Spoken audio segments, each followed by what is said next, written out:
This is a Frontline Club event recorded on the 21st of May 2020.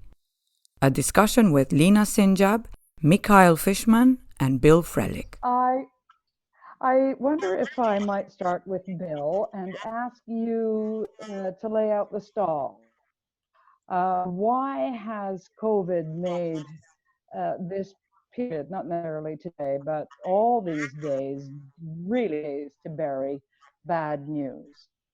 Well, it's particularly bad news for refugees and migrants, asylum seekers, which are the group of human rights victims that I concentrate on within Human Rights Watch. And I think in many respects, the virus becomes a pretext for the intent of many governments to close their borders, to block asylum seekers from being able to lodge claims for protection, for preventing people from being able to seek asylum, to seek protection.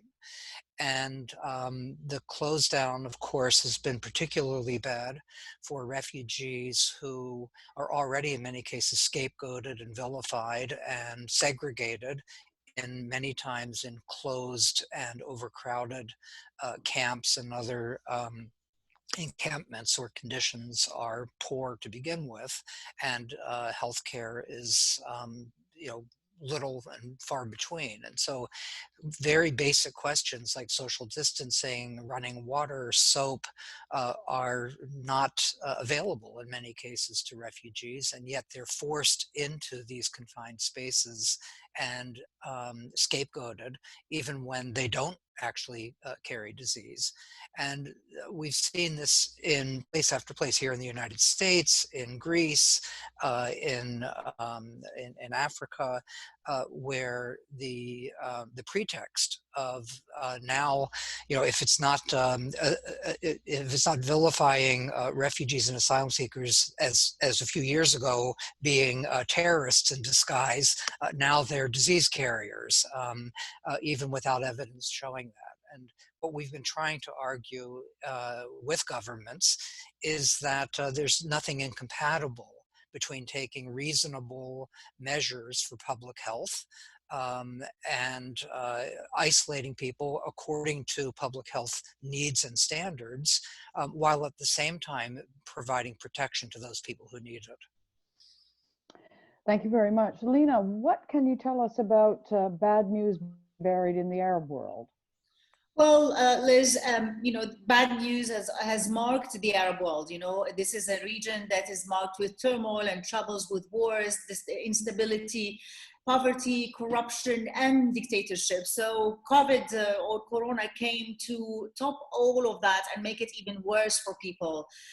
This is certainly here in Lebanon, where I continue covering this story, but also in Iraq, in Syria, in Egypt.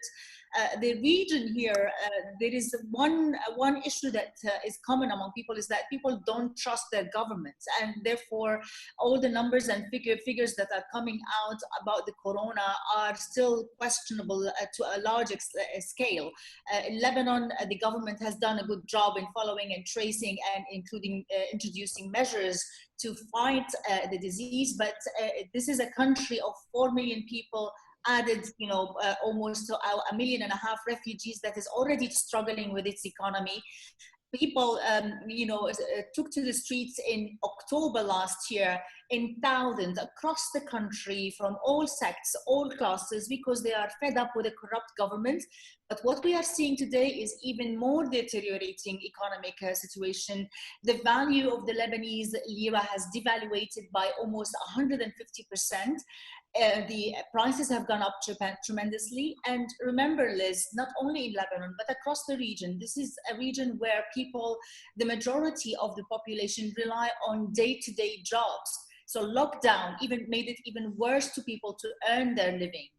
That's why it forced people, certainly in Lebanon, where they still enjoy political freedoms, freedom of expression. They took to the streets again, protesting against the government, not caring about the corona. People, you hear them talking, saying, the economy, starvation, poverty is worse for us than the corona. This is certainly the case in Syria and also in Egypt, but it's really underreported because of the oppression that the government uses against its own people. We've seen in Egypt a trend of even arresting more and more civil society activists, freedom of expression activists. Even 2 days ago, like a prominent journalist, was arrested for a few days and then released only because she went to report on a story of the locked in, the imprisoned, civil society activists. So bad news is not new to this region, and Corona just only made it worse. Now the countries are opening up gradually, but the question of economy and the threat of the disease are still pressing on people's lives. Thank you very much. Misha, what's the view from Moscow? President Putin was slow to declare a lockdown, and now he seems to be jumping the gun and removing it again. What's driving him? Yes, well, much of what Lina just said applies to Russia to various degrees, mostly to, of course, to Southern Republic of Dagestan, where the pandemic has gone out of control. The only Russian region where it clearly has gone out of control. And this week, the government and Vladimir Putin actually have admitted it finally. But to get back to what you were asking, yes, the problem with the Russian political landscape is that rather than the pretext for tightening control measures or for manipulations or whatever it might be, the pandemic has become an obstacle for Vladimir Putin and his political agenda. He had to postpone very important events that he had scheduled for this spring, earlier this year, before the pandemic started. I'm talking about the end of the war parade of May 9th, where dozens heads of governments were expected, and it was seen as a moment of triumph for Vladimir Putin and his agenda. But mostly, and more importantly, his amendments to Russian Constitution, which various amendments, but the most important one would allow him to run for president for two more terms, and after 2024, when his current presidential term ends. The popular vote that he introduced and was scheduled for April 22 was postponed indefinitely. And Vladimir Putin found himself in a position when every new day of the lockdown came at a huge cost, because Russia entered two crises simultaneously. The one, the virus itself, and the second is, of course, economy. The oil price has dropped, just plunged, and Russia entered just in 1 second, entered the heaviest economic crisis it ever had under Putin for last 20 years. So the Kremlin and the government clearly understood that, and they had to postpone everything they postponed, but they had also to come back because the Kremlin understands that Vladimir Putin's approval rating have dropped. We don't know exact numbers. We don't know if we can trust the pollsters close to the Kremlin. Apparently we can't. But we do know that they operate with numbers which show significant drop of not only personal Vladimir Putin's rating, but also the failure of his political agenda. Like everything that he was going to is now failing. The narrative that he was building. So he wants to get back as soon as possible. That's why he announced last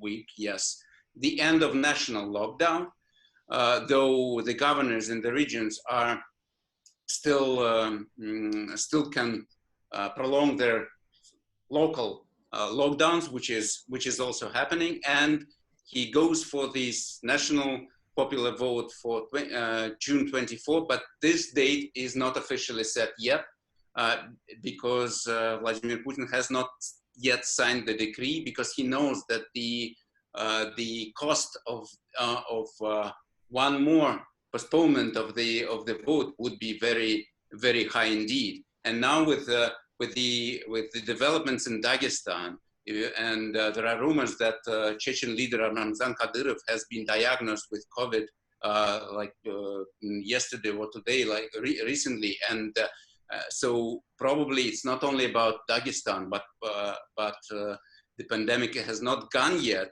So the Kremlin is probably not sure that they can still run the vote in 1 month.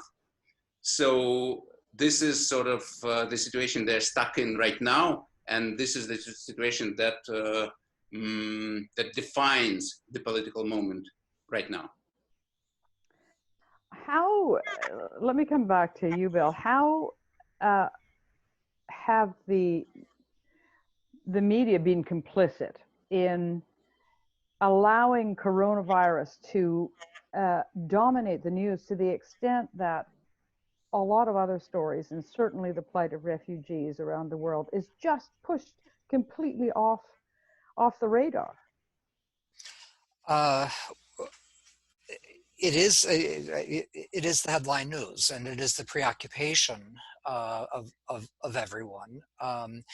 And I think it actually does create some distortions where those of us that are advocates, in order to remind people that the plight of refugees and asylum seekers is getting even worse, to show the links to COVID in order to make it relevant and part of the discussion, and to get the coverage that we need in order to be able to talk about these issues. Well, I think one of the difficulties is that everyone gets into a defensive crouch here, and the instinct, of course, is to separate yourself and to be fearful of the other, who you think may be carrying disease, and that I think is particularly harmful for marginalized communities, whatever they may be, but particularly migrants. The word migration itself, or people who move, and so the stigma that has attached to migrants and refugees in the popular mentality, and the populist politicians like Orban in Hungary, or Trump in the United States, is to play on those fears and to use that politically in order to bolster political support, and it really makes it very difficult, I think, to try to have a rational discussion about real public health needs and how those public health needs can be addressed in a rational way that doesn't throw out civil liberties, that doesn't throw out human rights, that doesn't treat people as though they're not actually human. I have a question here from Robert Wallace, and I think I'll toss this to you, Lena. Could somebody speak to the annexation of the West Bank later this year by the Netanyahu government, and how the extent to which it's gone pretty much unmorted in the current COVID crisis? Sorry, I've missed part of your question, Elizabeth. Okay, let me repeat it then. Robert Wallace writes a question to you. How has the possible annexation of the West Bank by this new Israeli government headed by Benjamin Netanyahu gone completely uncovered, whereas in a non-COVID world, it would have been headline news everywhere? Yeah, Liz, I mean, this is, the whole story of Palestine have dropped from the main news agenda in the past, few years. There's the Arab Spring, there is the war in Syria, the war in Yemen that made it slip away from the headline of the news for many years. So let alone that today with the COVID-19 issue that is totally dominating all the news agenda, not only the headline, every news bulletin is on COVID-19. Every item in the news is on COVID. So that really slipped on the news agenda. And let alone as well that the Arab world themselves, the Arab leaders have just left Palestine and the Palestinian issue behind their back. I mean, let's see the position of Saudi Arabia from the Palestinian case.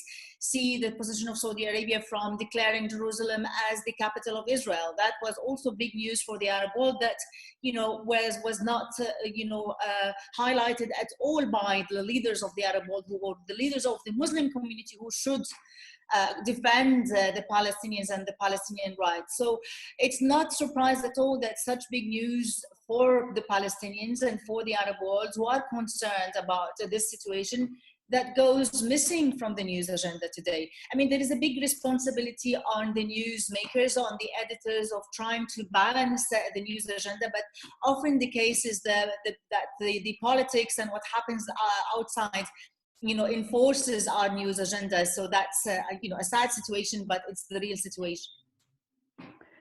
Misha, I'm struck by how the situation in Russia is almost a negative image, in the sense that if coronavirus is the bad news, and it certainly is, President Putin seems to be maneuvering to bear that bad news in order to get his political agenda, to further his political agenda. Is it going to work? I mean, can you really minimize the effects of an epidemic on a people?